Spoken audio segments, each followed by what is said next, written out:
Welcome to Total Politics with your host Ari Putra. Hari ini gue sudah mendatangi satu orang lagi, tokoh, bukan politisi, bukan pengamat politik, tapi diamati oleh orang-orang politik. Ya, terima kasih sudah diizinkan untuk mendatangi Mas Kholil Efek Rumah Kaca.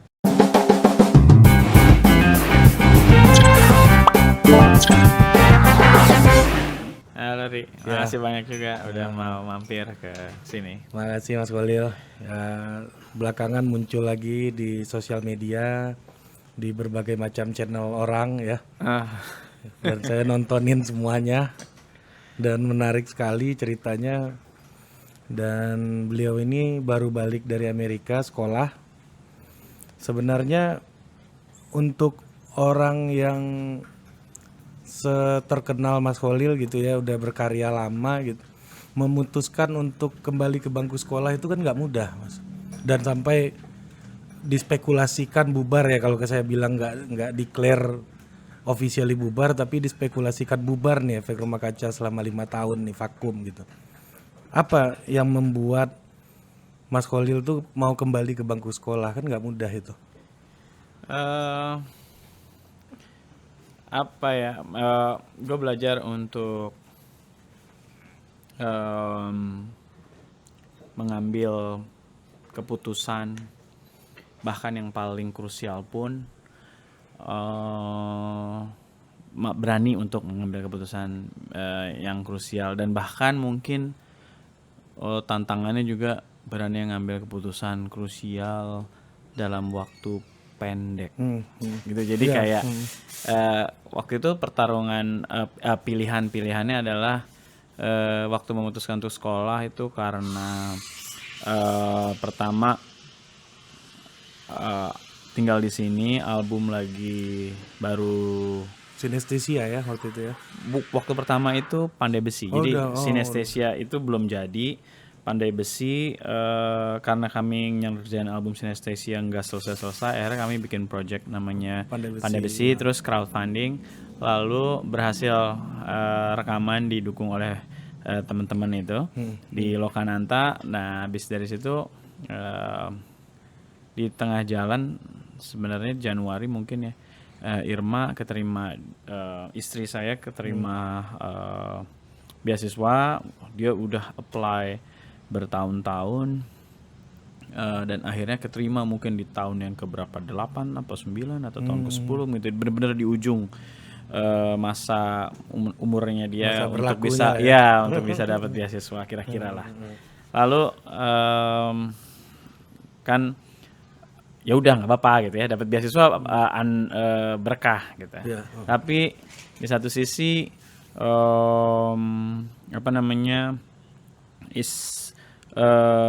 keluarga tuh Irma menekuni, jadi ini sangat pribadi, alasan-alasannya Irma menekuni dunia kesehatan ibu dan anak. Sekolahnya pun itu gitu. Dan dipraktekkan di rumah. Jadi waktu itu sampai umur 3 tahun tuh masih anak masih minum ASI secukupnya aja, sampai 3 tahun ya. Sampai 3 tahun. Jadi ketika Irma harus pergi itu anak kan jadinya disapih ya. Itu kan punya momen-momen pergulatannya sendiri tuh buat si bayi itu yang 3 tahun setengah ya, anak saya. Lalu dari situ sebenarnya udah dibayangkan, tapi ya kejadiannya juga kita bayangin bahwa ya nanti pasti akan ada problema karena bisnis sapi udah apalagi lama gitu ya. Terus kita pengen proses belajar keluarga istri itu juga lancar gitu kalau ada keluarga, tapi kok nggak bisa terpenuhi oleh beasiswanya untuk bisa menjadi sponsor gitu. Sponsor kita tuh nggak bisa. Dan udah terbayang tapi nggak segitunya lah. Pas udah kejadian baru kayak begini ternyata ya. Jadi emang harus kayak oke deh, udah apply ke kampus tapi sebenarnya awalnya nggak pengen kuliah tapi pengennya kerja. Bapak rumah tangga juga ya. Pengen bapak rumah tangga nggak bisa, pengen kerja nggak bisa. Akhirnya kesempatan satu-satunya itu sebenarnya keinginannya itu bawa anak dekat sama ibunya karena dia waktu itu masih bonding banget kan. Jadi dari situ, tapi kok istri nggak bisa sponsorin anak nih. Jadi akhirnya cari cara supaya bisa keluarga ngumpul. Akhirnya saya yang sekolah. Taruhannya itu tadi album baru keluar. Terus apalagi ya? Ya emang udah malas sekolah. Iya, udah Terus kelamaan. bahasa Inggris pula Yoi. gitu. Terus kayak bidang apaan lagi nih yang mau diambil gitu. Masa akuntansi? Maksudnya kayak masih jadi akuntan waktu itu. Tapi kayaknya aduh udah nggak pengen nekunin banget gitu. Karena emang separuh-separuh sih. Separuh main musik, separuh kerja gitu. Jadi akhirnya yaudah deh. Kayaknya banyak ya orang yang berani ngambil keputusan yang apa namanya ya, yang bukan ekstrim tapi maksudnya berani keluar aja dari apa ya rutinitas dia gitu ya. Kan Zona mungkin nyaman ya. zona nyaman ya mungkin gitu. Akhirnya yaudah deh ngelamar di kampus, ngelihat kira-kira yang menarik apa ya. Oke lah. Sebenarnya yang paling minat waktu itu ada di NYU Politik Seni, tapi waktu itu belum ada bukaan pas mau daftar. Jadi yang pertama ngambil di semester apa berarti genap. Jadi istri udah berangkat duluan di semester genap. Oh ini masih di Indonesia apply-nya itu? Apply-nya masih di Indonesia. Jadi belum berangkat, emang udah terpisah. Udah terpisah dulu, istri berangkat duluan. Istri udah berangkat, terus saya sama anak, kebetulan ada ibunya istri saya ada di rumah juga ya, bantuin untuk ngurusin anak karena masih kerja waktu itu. Dan dari situ ya udah apply akhirnya dapet sosiologi di CUNY. Ya sosiologi di CUNY ngambil selama 2 bulan, lalu korespondensi dengan kampus di NYU. Ternyata mereka bisa gitu ya dekannya untuk memfasilitasi terutama soal biaya. Dan akhirnya satu semester doang di CUNY terus pindah ke NYU. Ya dari situ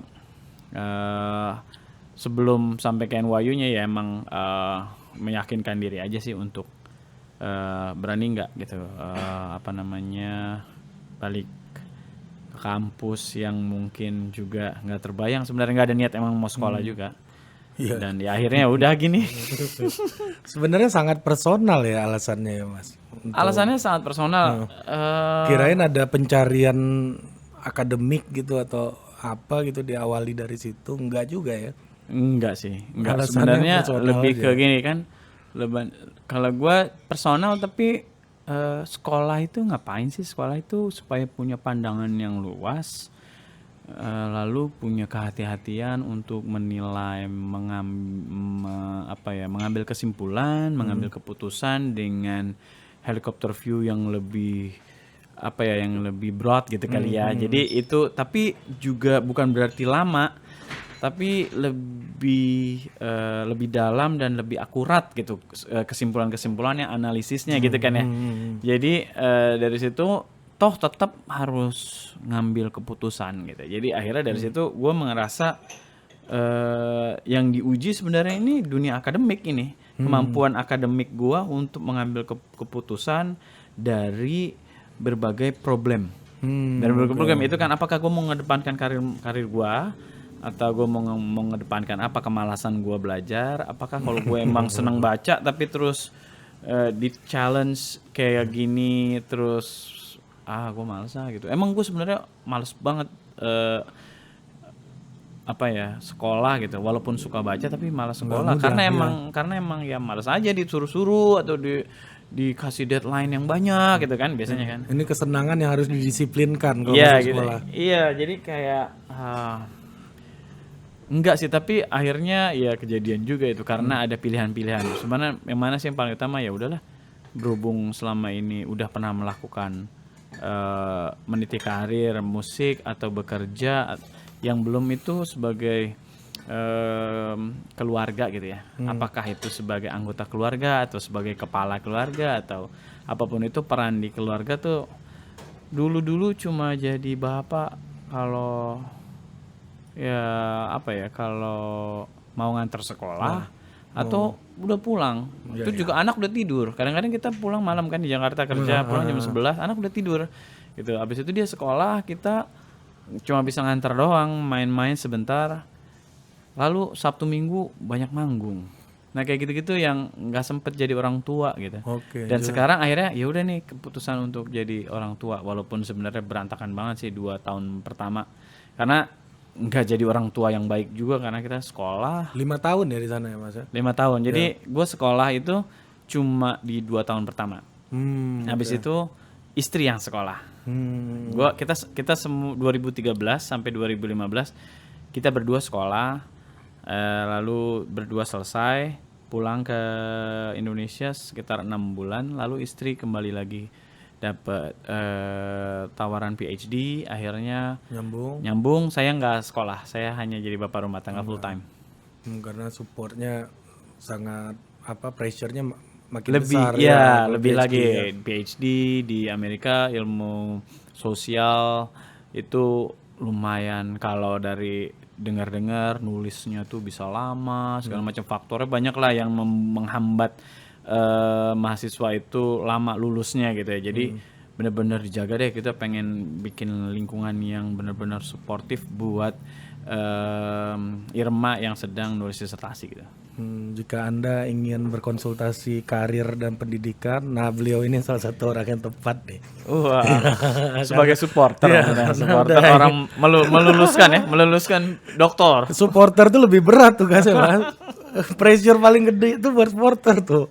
Kalau kalah kan sakit kepala kan. Kalau nonton bola misalnya. Nah itu waktu itu kenapa bisa pindah Mas kuliah dari sosiologi ke politik seni akhirnya?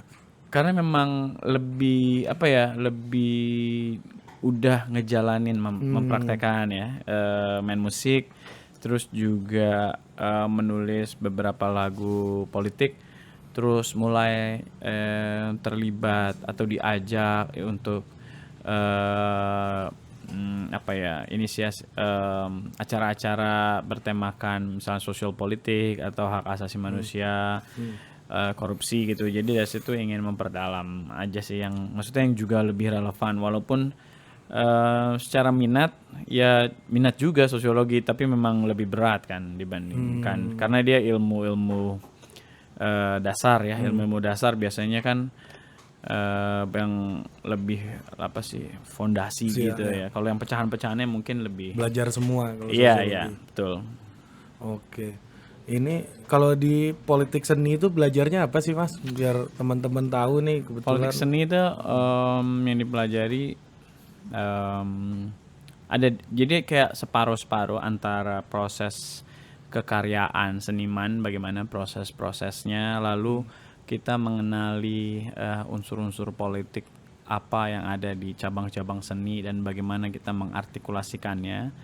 Yang kedua adalah bagaimana berhubungan dengan kebijakan, public policy untuk seni dan budaya gitu ya. Bagaimana pemerintah kota menjalankan punya peta kebudayaan nggak atau peta kesenian nggak untuk ngejalanin itu. Lalu hubungannya dengan komunitas-komunitas seni gimana, bagaimana peran komunitas-komunitas seni di dalam satu kota, itu kayak gitu. Jadi kayak community art berusaha men-challenge pemerintah kota bagaimana dana kesenian, lalu pokoknya kehidupan berkesenian di kota itu gimana cara membangun ekosistemnya kesenian dan kebudayaan gitu. Jadi waktu saya di sana, saya sebenarnya ikut pas banget terlibat di pembentukan cultural map di New York City, karena New York City walaupun dia menghasilkan misalnya devisa paling besar di kota di Amerika, bahkan nomor satu devisa dari turis itu di New York State, nomor 2 New York City. Jadi emang itu tuh jauh selisihnya bisa 5 kalinya yang nomor berikutnya gitu. Kalau kota misalnya New York City nomor 1, nomor 2-nya itu misalnya San Francisco gitu, tapi itu jauh bisa misalnya New York City 10 juta gitu ya. SF tuh 2,5 juta, 4 juta, 3 juta, bener-bener jauh. Dan itu digelontorin uang dari pemerintah kotanya juga besar.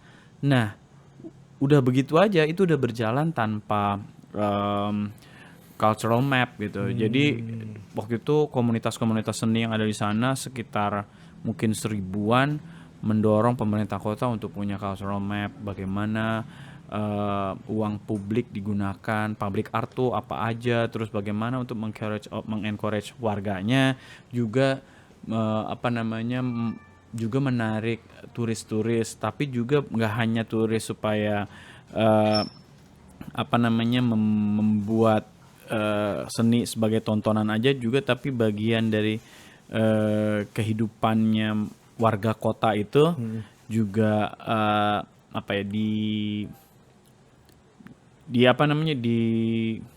dimajukan lah gitu, bukannya yang sekedar jadi simbol atau ya tontonan turistik gitu ya. Bukan hanya destinasi aja gitu ya. Iya, jadi emang mereka explore dan terus mencari bentuk-bentuk baru, juga mencari manfaat, dampak-dampak sosial dari kehadiran seni dan budaya lah itu, kehadiran cultural map itu. Cultural map itu baru di New York atau itu di 2000 atau dia revisi versi tahun berapa sampai tahun berapa? Baru. Jadi malah yang punya cultural map itu kota-kota lain duluan. Chicago punya, walaupun sebenarnya pendapatannya nggak besar dari turistik ya, tapi dia udah punya duluan. Kalau nggak salah Philadelphia punya gitu. Jadi dari belajar dari sana mereka ngebentuk itu, tapi atas dorongan dari komunitas seni di sana yang jumlahnya ribuan lah. Bahkan New York itu udah berapa ribu musisi yang udah membuat judul lagunya dengan nama New York gitu ya. Iya. Mulai dari Frank Sinatra sampai Alicia Keys. Iya, walaupun sebenarnya mereka punya Department Cultural Affairs gitu ya. Tapi ya itu kayak plan-nya si departemen aja, bukan yang partisipatif dengan seluruh stakeholder art and culture di sana gitu. Jadi itu tuntutan dari cultural map tuh, stakeholder diajak ngobrol semua segala macam lah. Ini udah bicara livable city ya, sampai ke level itu ya.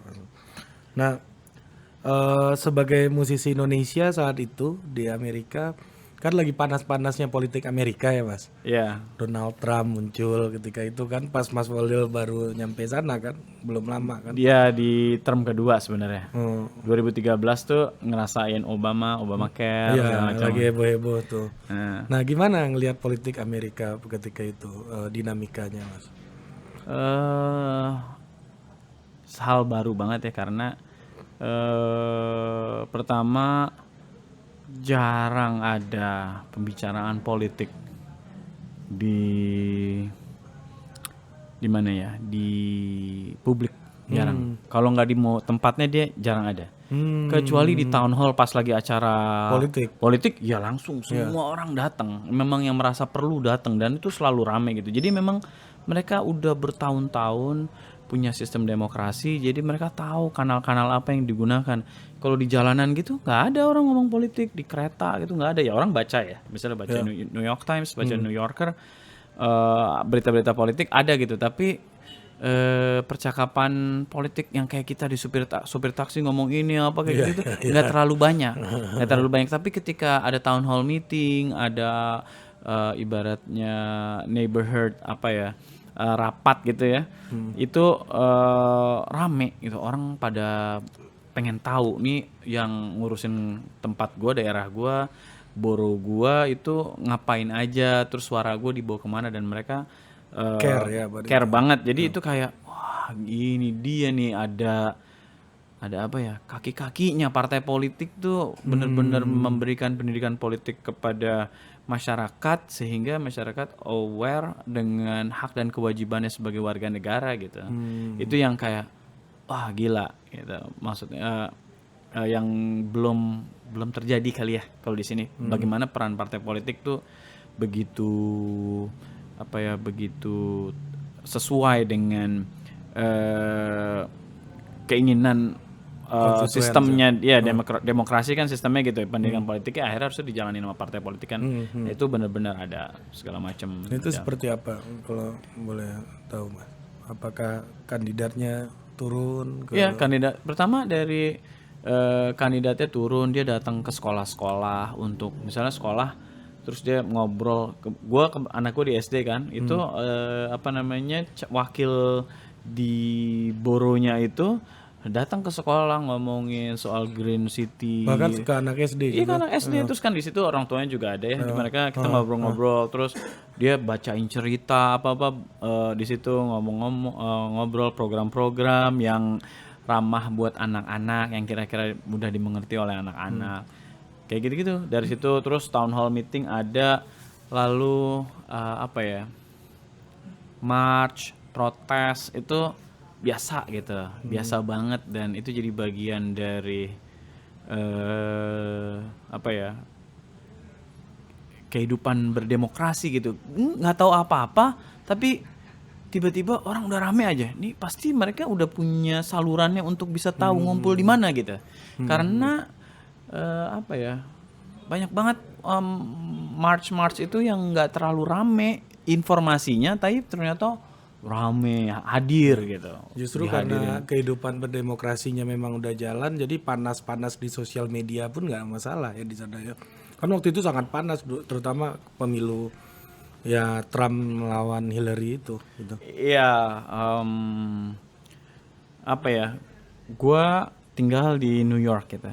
Jadi yang memang udah multi. Oke. Jadi ketika ada persinggungan-persinggungan di sosial media, itu kalau yang orang New York sih relatif lebih slow aja ya. Lebih ini ya, lebih liberal. Ya. Jadi yang konservatif nggak terlalu merasa powerful. Jadi ya kalau dia mengutarakan pendapat ya oke gitu, tapi nggak yang arogan.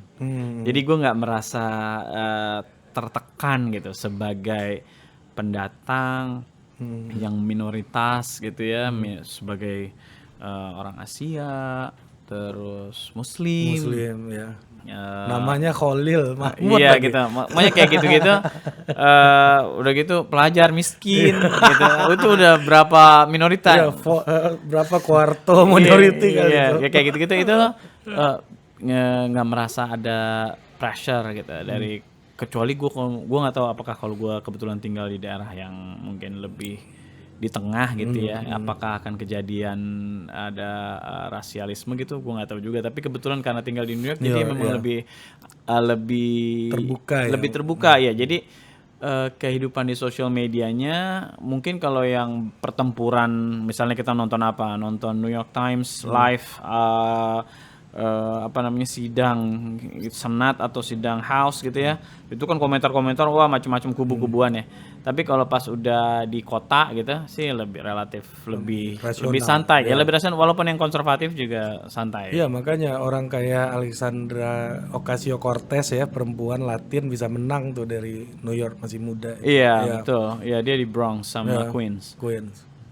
Dan memang dan lawannya adalah sebenarnya orang tinggi di partai, dan selalu menang bertahun-tahun gitu. Jadi kayak emang ada hopes gitu, kayak melihat Obama dulu awal-awal ya. Betul. Jadi emang apa ya, belajar banyak sih dari sistem politik di Amerika yang banyak banget yang belum terjadi, mungkin akan terjadi di sini gitu. Misalnya contoh banyak iklan yang dipasang ngejelek-jelekin orang lain, itu terang-terangan ngejelek-jelekin, misalnya siapa? Ngejelek-jelekin Bernie Sanders gitu dipasang sama orang lain, tapi harus dikasih tahu yang masang siapa, nggak bisa anonimus. Jadi iya. emang ketahuan dia harus, lu boleh jelek-jelekin orang tapi harus kasih siapa yang masang. Gentleman Iya, ya. jadi ketahuan. Oh, ini emang dipasang bertujuan untuk mendiskreditkan calon tertentu, dipasang oleh Oleh lawannya. gitu. Oke. Itu dimungkinkan tuh sistem kan. Sebenarnya kita udah begitu, walaupun masih gratis, Ya. tapi yang masalahnya tak bertuan itu. Ini Iya, siapa yang liar, membuat nih? liar, Iya, ini iya. siapa yang kalau di sana ya boleh dimungkinkan karena aduh susah dibendung kali ya. Iya. Kayak gitu-gituan ya udahlah difasilitasin aja, tapi nggak boleh anonimus, harus Kayak- kasih tahu siapa gitu. Kayak media pun juga gitu kan. CNN pasti ya nggak Trump lah gitu kan. Iya, Fox itu Republikan gitu kan. Mereka declare aja gitu. iya. Nah, balik lagi ke soal tadi Mas Khalid. Kan bilangnya tadi ini berangkat kuliah tuh awalnya isunya personal ya. Tapi kok IP-nya bisa 3,9 ya katanya Mas. Iya. Tentu kayaknya serius banget belajarnya 3,9. Udah nyaris perfect Mas. Ya udah apa ya, udah meninggalkan semuanya gitu. Jadi berusaha mengambil kesempatan sebaik-baiknya aja. Jadi udah nggak, ibaratnya gue kesana itu meninggalkan lagi bikin album, meninggalkan teman-teman kan kasihan teman-teman di sini ya, wah harus struggling mencari pekerjaan kah atau mencari kesibukan lain kah gitu ya, bikin band baru kah. Lalu guanya juga begitu-begitu aja nggak memuaskan atau nggak ada sesuatu hal yang bisa dipetik dari pelajaran tinggal di Amerika gitu misalnya. Itu kan kasihan gitu. Jadi gua juga berusaha memaksimalkan tinggal di US tuh dengan baik dan pas lagi kesempatannya belajar ya udah serius aja belajar karena emang sebenarnya suka belajar tapi emang nggak pernah didisiplinkan. Nah ini didisiplinkan gitu ya. Oke deh, oke gua ikutin deh. Wah tuh parah sih. Tidur sepanjang tahun bisa maksimal sehari 4 jam maksimal. Jadi pertama penyesuaian bahasa. Iya. Bahasa nulis paper bahasa Inggris tuh waduh. Jadi di kelas ngerekam. Terus di jalan dengerin kuliah yang direkam tadi, terus mulai nyatet pointers di rumah langsung bikin paper. Kalau belum bisa nulis mesti baca dulu referensinya kan. Wah. Terus ya mesti masak karena nggak bisa beli karena mahal kayak gitu-gitu. Jadi tapi emang sepanjang perjalanan kalau nggak denger kuliah, ngetik di kereta apa segala macam memanfaatkan waktu untuk bisa menyelesaikan semua tugas-tugas yang segunung. Akhirnya wah gila emang udah kayak melupakan musik sama sekali, udah jarang banget. Walaupun kuliahnya politik seni ya. Iya tapi ya kerjaannya emang bukan menikmati seni sebagai hiburan waktu itu, yang sebagai kajian jadi kayak aduh kacau. Iya, itu bahasa Indonesia aja susah Mas dapat 3,92 ya. Ini bahasa Inggris bisa sampai ke angka itu ya. Ini artinya memang total banget itu belajarnya Mas. Ya lagi gue seberapa jauh sih bisa nge-push meninggalkan ego untuk itu tadi memanfaatkan situasinya ini lagi belajar nih. Oke, gue harus jadi pelajar yang baik. Apa sih yang memaksimalkan belajar itu? Hajar semuanya, belajar sesuai silabus. Terus di luar itu misalnya ada momen-momen apa yang penting untuk kebutuhan akademik juga diikutin segala macam. Jadi kalau ada kuliah-kuliah dari orang-orang yang mungkin kita jarang ketemu ya, ya berusaha untuk datang gitu kayak gitu. Siapa aja orang terkenal yang sempat datang dulu Mas? Zizek pernah. Zizek, Zizek itu di New York pernah ya? di NYU ya. Ada Boris Groys, dia ada profesor art. Terus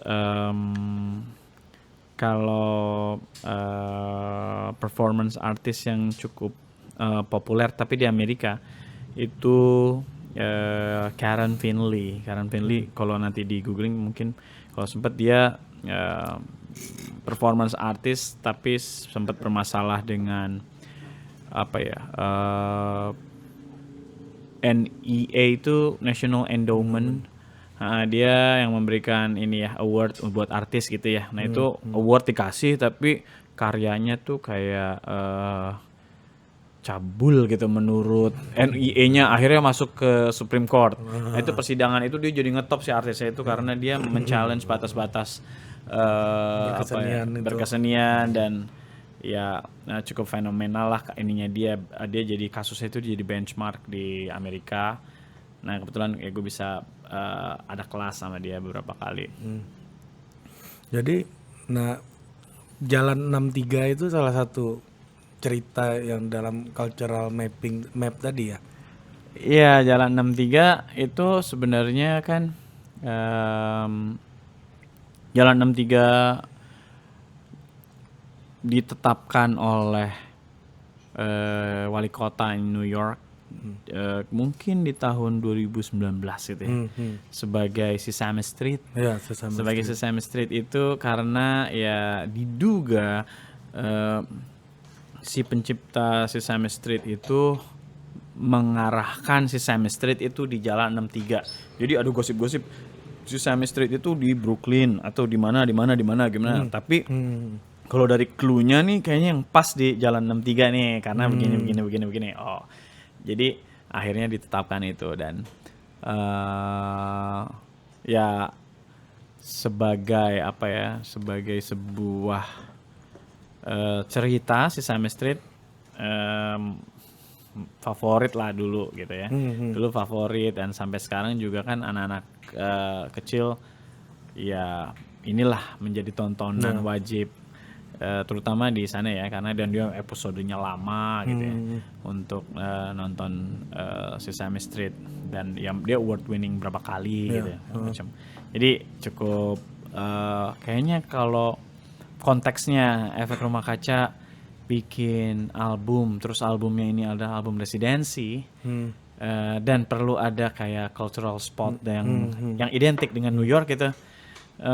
Jalan 63 lumayan nggak ketebak. Iya, misalnya kalau kita mau ngomongin apa Empire State Building, wah udah ada di berbagai macam lagu gitu. Manhattan, terus Central Park, terus misalnya Strawberry Fields, terus apa lagi gitu. Kayaknya kayak Jalan 63 kayaknya enggak nih, kayaknya lucu nih. Masih baru juga gitu dan akhirnya ya udah kita pilih. Mungkin 10 tahun lagi ngetop banget mungkin ya. Mungkin ada orang yang Sesame Street ya 63rd Street apa segala macam mungkin nggak tahu juga. Nah, kalau kuliah sendiri, Mas Holil merasakan selama ini, setelah kuliah ini, apakah berpengaruh nggak pada proses kreatif di Efek Rumah Kaca sendiri saat ini? Proses bermusik belum terlalu, tapi bagaimana proses membuat lirik, cara melihat permasalahan berpengaruh sih, bagaimana pelan-pelan ada perubahan sikap, cara menilai sesuatu itu karena semakin banyak bacaan gitu kali ya, terus tahu disiplin ilmu gitu, jadi lebih ngambang sih, lebih nggak frontal gitu. Itu lebih nggak frontal, merasa lebih nggak frontal, tapi itu di Jalanan 63 nggak ada saya rasa sindirannya agak keras itu menurut. Iya, tapi kalau nggak tahu konteks kan jadi nggak terasa apa-apa juga itu kan sebenarnya. Jadi memang ketika konteksnya ketahu kan, misalnya kalau lu karena udah tahu konteksnya jadi kayak ini banget ya, agak straight aja gitu ya. Tapi kalau nggak tahu konteksnya kan kayak nih ngapain ya gitu, ngomongin kayak, apa ya? Apa sih Jalan 63 gitu, apa kayak parade festival aja. Iya gitu. Ya pokoknya gitu. Jadi kalau udah tahu konteksnya sih jadi masuk gitu. Tapi kalau nggak tahu konteksnya, dan mungkin nggak semua orang berusaha cari tahu konteksnya kan, atau ngabisin waktu lebih untuk itu digging apa nih tentang apa lagunya. Kalau dia nggak gitu kan jadinya kayak ngeraba-raba aja apa nih maksudnya. Nah itu kan jadinya kayak ngambang sebenarnya. Iya, ini kalau gue ngerasa sendiri ya Mas ya. Dengerin dari beberapa album belakangan Jalan 63 sama Synesthesia itu. Di Synesthesia tuh kesannya agak lebih gelap, lebih dark gitu. Terutama lagu kayak Putih gitu ya. cerita soal kematian gitu ya. Ya. Bahkan beberapa kawan gua tiba-tiba merinding di mobil dengerin lagu itu sendirian gitu ya. Nah, masuk ke Jalan 63 nih gua ngerasa ada kesan kembali ke awal lagi kayak lagu Cinta Melulu itu kayak apa Masih Tidak Percaya dulu kan album-album awal-awal kan itu. Ya, lebih apa ya? Lebih Ya, upbeat ya. Ya, dan liriknya juga mungkin karena gua ngerti konteksnya aja mungkin ya. Atau gimana tuh? Kalau kalau tema sih memang lebih apa ya? Lebih cara penyampaiannya lebih ringan. Mungkin sinestesia dengan ramuan musik yang seperti itu, terus rasanya pengennya filosofikal Iya, gitu ya. dan Hal-hal- sangat ini apa spiritualis gitu. Iya gitu kayak gitu.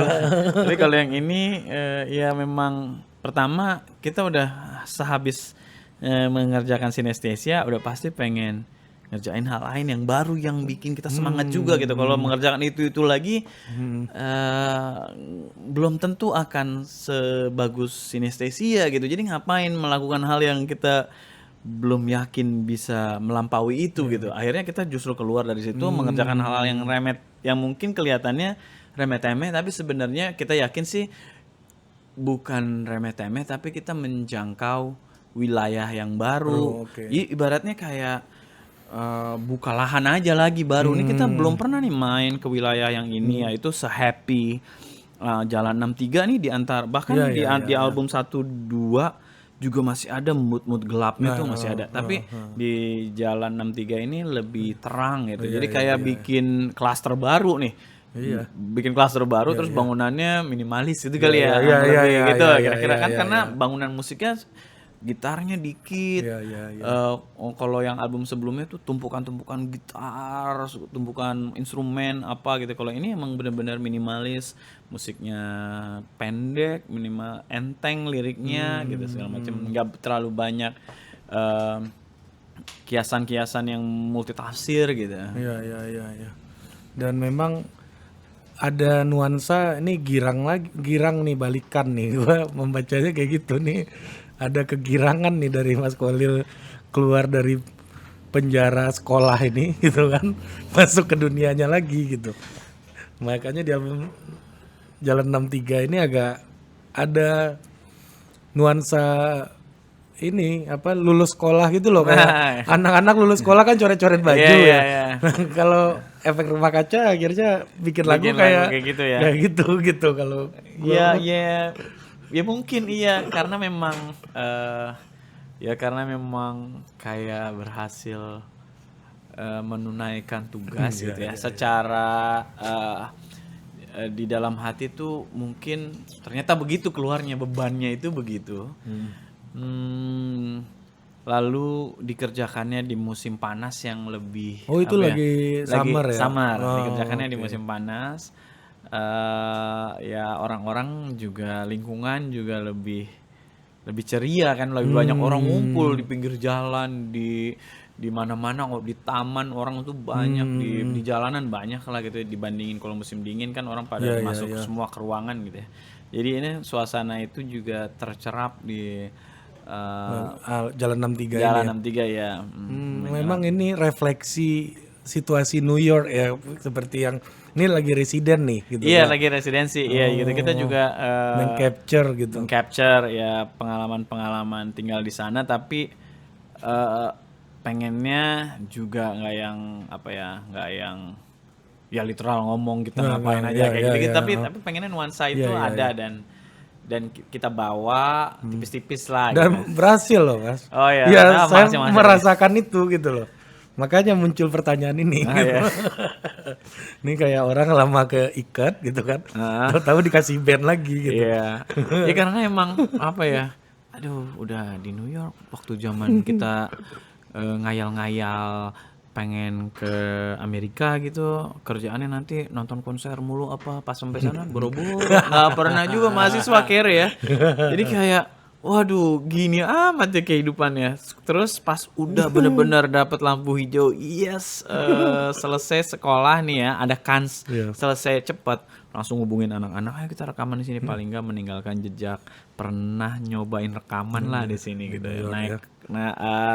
Nyobain pengalaman baru gitu, dan ya akhirnya hasilnya bisa bikin mini album lah, Jalan 63. Nah, dan Mas Kholil pernah bilang di wawancaranya Soleh, saya lihat bahwa gue udah nggak takut lagi kehilangan apapun, karena hidup sebagai mahasiswa itu udah yang terburuk gitu. Iya. Udah yang terburuk, gue udah merasa kehilangan semuanya, udah jadi mahasiswa tuh. Iya. Iya sih. Gue nggak tahu juga apakah ke depan ada lagi rasa takut itu gitu ya. Tapi ya pada saat itu, sampai misalnya yang terbesar, mungkin yang paling fenomenal buat gue, ketika ada pertaruhan menjalankan nilai-nilai atau mempertahankan band, kayak gue dengan enteng, ya gue kan udah sekolah, udah tahu gitu. Jadi akal sehat gue harus bisa mengambil keputusan yang tadi, yang cepat dan tepat dan akurat, yaitu adalah ya gue memperjuangkan nilai-nilai deh. Ya udahlah, emang kalau nggak punya teman harus sendiri, ya udah gimana gitu ya. Ya ada keluarga sih gitu kan. Jadi akhirnya ngejalanin yang gitu. Tapi sebelum berani ke situ kan kayak, wah gue harus sekolah nih, aduh padahal gue lagi baru rilis album nih, yang lain pada ngomel kayak gitu. Udah belajar, itu udah belajar bagaimana periuk beras ini soalnya. Iya, bagaimana untuk mengambil keputusan-keputusan kayak gitu tuh, taruhannya apa, dan ya udah hadapin aja. Jual rumah hasil kerja berapa tahun, jual rumah aja jual, apalagi mobil ya, pokoknya tinggalin semuanya. Jadi kayak udah nggak merasa takut mau ngapa-ngapain. Dan ternyata meninggalkan itu semua gitu ya, misalnya ada kebiasaan di servis, di kalau manggung gitu Rider kan, gitu ya. Iya segala macam, tiba-tiba ini jadi mahasiswa belajar sepanjang hari itu kan kayak, wah ini kayak kok gue ada di film apa gimana ya gitu. Itu ada di masa-masa kuliah awal tuh, ada perasaan saya juga nggak ngerti saya bisa ada di sini. Pernah ada pertanyaan dari dosen waktu itu masih di Q nih, di sosiologi, kenapa lo tertarik? Gue juga nggak tahu, gue bisa ada di sini. Mungkin permasalahannya personal, begini. Wah gitu. Kok kampus mau nerima lu ya? Pokoknya akhirnya ya udahlah ya, kita ikutin. Untung doi nggak jadi panitia acara festival band atau apa di situ. Ya, dan berat ya berarti saya perjalanannya ya sampai hari ini, dan berhasil gitu melewati itu ya. Nah, selama di Amerika itu ngikutin nggak politik Indonesia, Mas? Ada 2 momen penting loh, Pilkada DKI Jakarta 2017 dan Pilpres 2019. Kalau yang besar-besaran ngikutin, tapi yang detail-detailnya gue kayak unfollow banyak hal soal Indonesia, karena gue takut gue nggak bisa ngapa-ngapain. Tahu tapi nggak bisa ngapa-ngapain itu menyakitkan. Tahu problema apa ya, terutama kalau 2014 kan gue 2 kali pemilu gue di sana semua. Jokowi 2014 kita milih di sana, 2019 juga, tapi kayaknya sejak 2015 itu mulai nggak follow isu-isu itu, misalnya kalau di Instagram atau di Facebook, tapi ya ngikutin yang gede-gede aja gitu, yang udah gede banget gitu baru tahu gitu. Tapi kayak gosip-gosip apa gitu, yang awalnya kecil-kecil dulu terus jadi booming itu terlambat, pasti terlambat. Itu karena aduh kesel tapi nggak bisa ngapa-ngapain karena jauh dari mana-mana. Apa yang pernah bikin Mas Kholil kesel waktu di Amerika itu, ngelihat isu apa misalnya? Ya waktu Ahok itu juga kesel. Waktu Ahok itu dipelintir ya kayak gitu-gitu kan, ya tahu belakang-belakangnya Buniani apa segala macam kasus itu, tahu, ya kesel juga gitu. Terus kalau di sini kan kita bisa melakukan sesuatu gitu ya. Udah pernah ada dalam circle orang yang melakukan sesuatu gitu. Mau ngapain kah, apakah dampaknya kecil atau besar urusan lain, tapi paling enggak kita bisa melakukan sesuatu. Nah di sana tuh nggak bisa, jadi Ya, mau ya ngadu bisa sana. juga beberapa kali berusaha untuk melakukan sesuatu Oh, gitu. ada Ada pernah sempat usaha. demo-demo di New York, di mana ada beberapa tempat, ada di Times Square pernah, ada di Herald Square pernah. Yang soal Ahok tuh kita demo dukung Ahok supaya nggak dipersekusi apa segala macam gitu ya. Dikriminalisasi. Nggak dikriminalisasi ya. Beberapa kali ada demo melakukan itu, tapi tetap aja nggak nggak Terasa kalau di sini ya. iya betul, nggak seterasa kalau di sini gitu. Akhirnya unfollow semua. Ya sedikit yang di follow gitu, sedikit yang masih di follow karena ya itu, tapi lebih banyak emang follow politik Amerika sama di New York, di kota gitu, untuk tahu bagaimana sih Pantesan tadi fasih banget ngomongin politik Amerikanya ya. Iya, karena memang ya sampai sekarang akhirnya jadinya tetap aja kalau di Facebook masih keluar semua tuh berita-berita apa sidang di Senat, sidang di House, sidang di mana atau apa gitu segala macam. Ini Demokrat nih lagi jalan nih hari sekarang nih ya. 6 orang ya terakhir. Iya. Oke. Mas, terus setelah mengunfollow itu dan sekarang kembali ke Indonesia, gimana Mas? Ada yang terputus nggak ngelihat Indonesia setelah 2019 ini?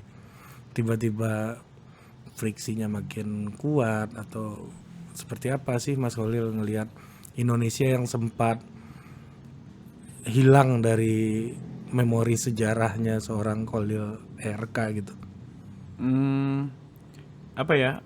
Sebenarnya nggak sepenuhnya hilang, tapi mulai dapat karena mulai ada di sini lagi, mulai terlibat dari dalam. Maksudnya dari dalam tuh tetap di luar sistem, tapi dari dalam gitu ya, orang-orang yang menggerakkan, jadi kita tahu apa yang dilakukan dan ya mulai sadar bahwa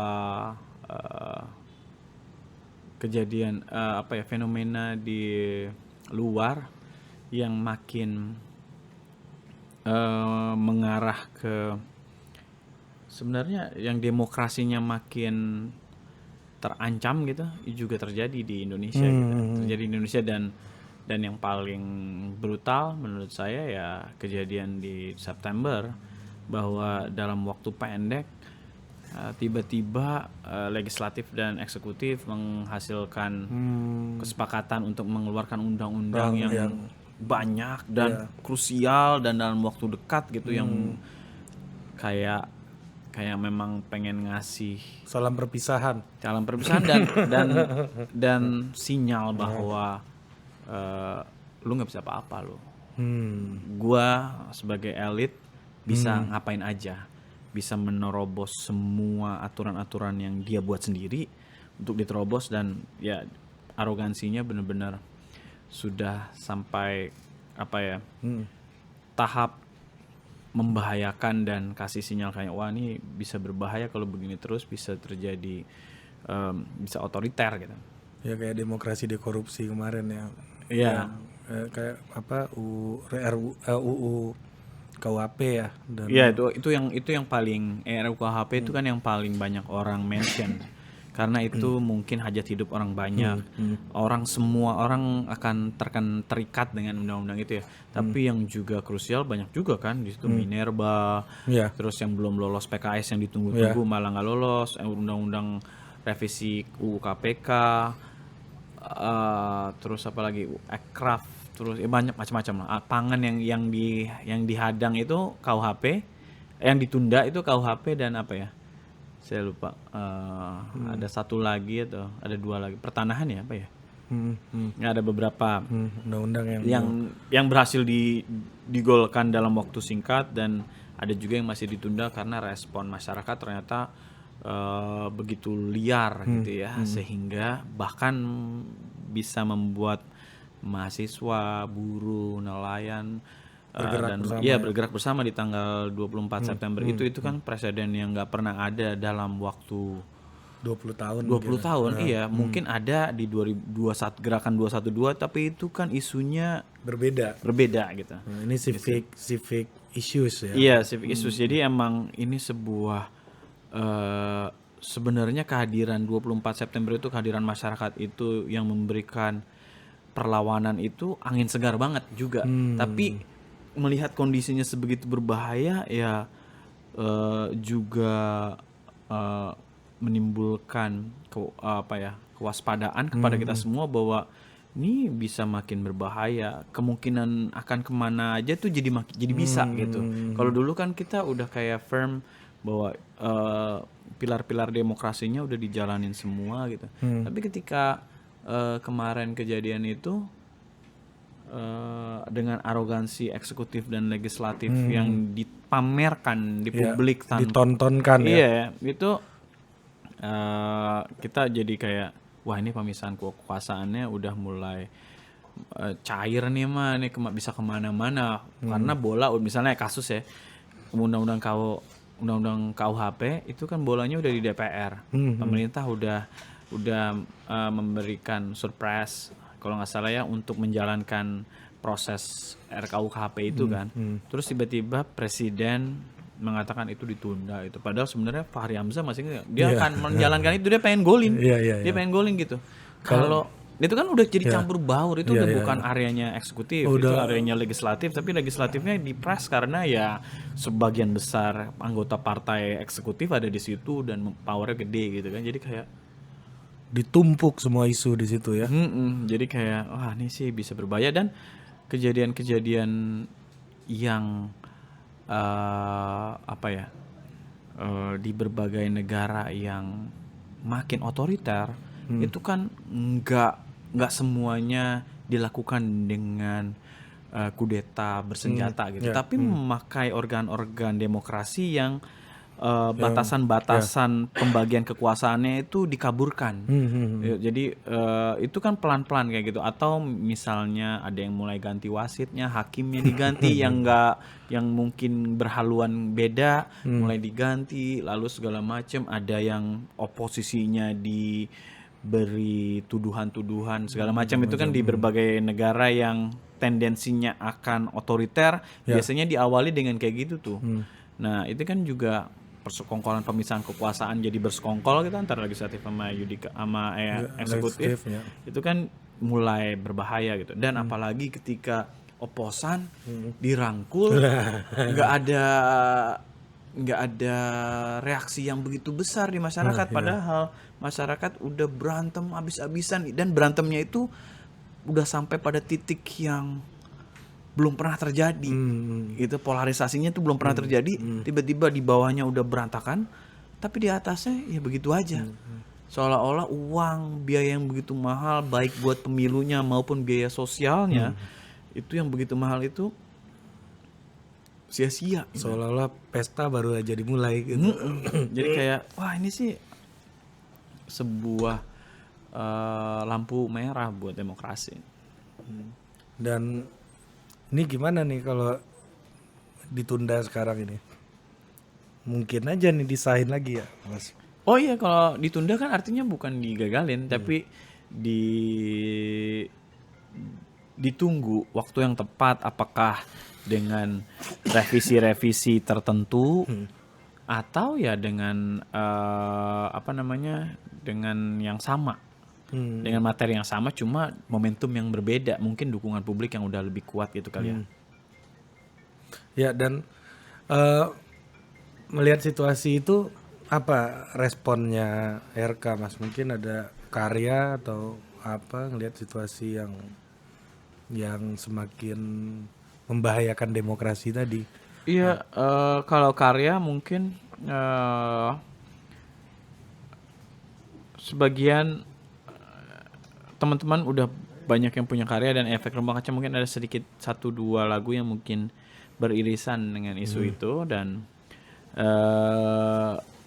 merasa belum ada karya yang tepat untuk karya musik yang tepat untuk menggambarkan situasi perlawanan itu, tapi lebih ke bagaimana sebagai sebuah musisi ikut terlibat dalam aksi yang diperlukan atau sebagai warga negara itu sendiri ikut berperan aktif untuk menjaga demokrasi yang bahkan kalau di Amerika aja yang udah lama ratusan tahun mereka masih berusaha untuk mempertahankan itu dan dijaga mati-matian gitu. Bagaimana supaya demokrasinya ini nggak berkurang kadar apanya ya kekentalan demokrasinya yang dimana pembagian kekuasaannya Lebih jelas lebih jelas lebih merata gitu. dan lebih berjalan dengan baik Iya, check and iya. balancesnya.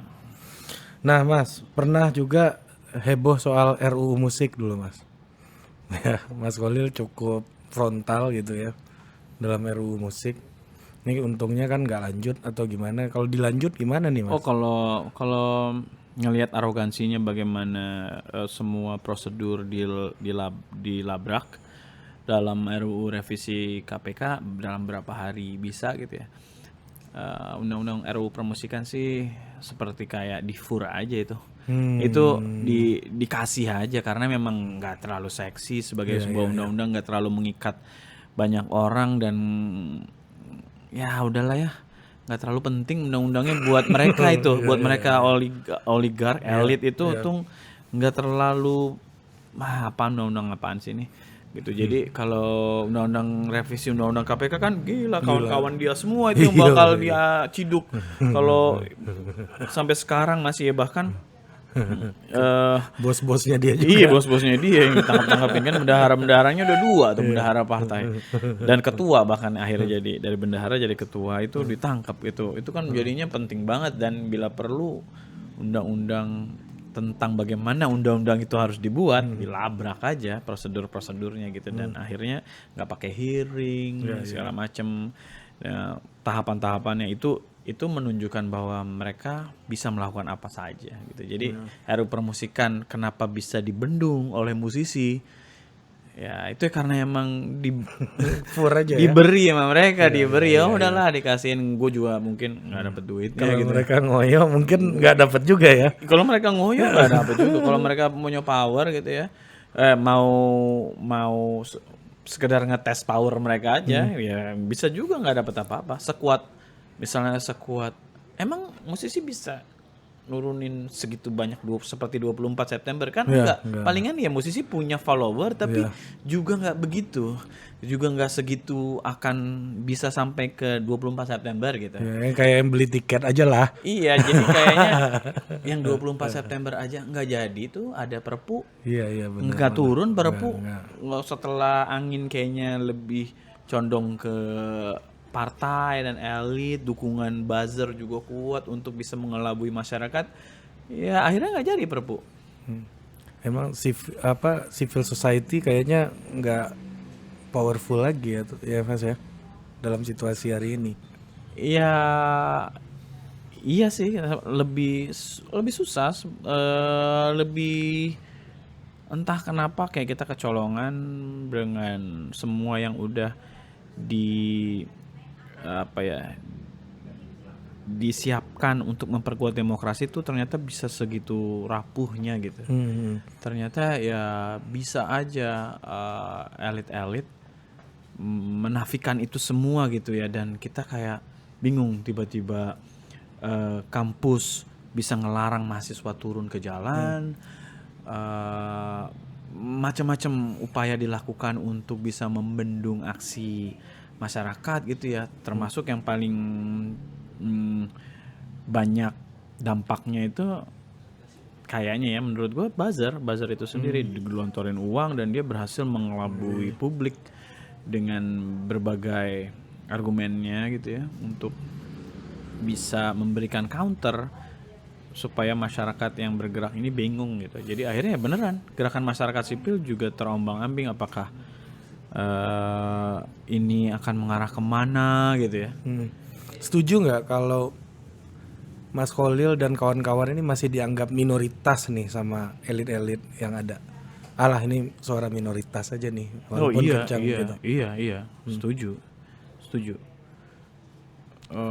Kalau mayoritas pasti tuntutan misalnya orang yang demo reformasi di korupsi ya, soal Perpu KPK, tidak setuju revisi UU KPK, oke lah gagal. Oke, setelah berlaku Perpu. Harusnya kan kalau emang itu mayoritas dan penting atau powernya kuat gitu, dukungan publik kuat, diturutin kan enggak. Berarti kan emang ya mereka udah hebat. Menurut gue sih apa namanya, lembaga yang memberikan konsultasi kepada pemerintah, mungkin lembaga politik atau konsultan politiknya ya emang bagus, akurat gitu untuk bisa memberikan prediksi. Kayaknya arah angin publik, dukungan publik ke sini nih cuma dikit, itu orangnya itu aja gitu kali. Berisik aja nih, suaranya kenceng gitu.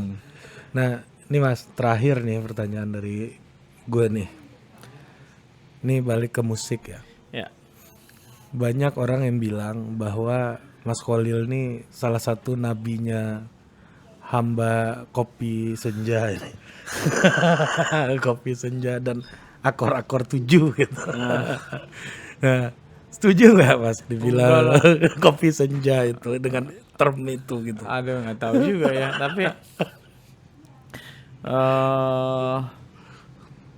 sebenarnya apa ya, kalau yang nah langsung bingung beliau iya. kan.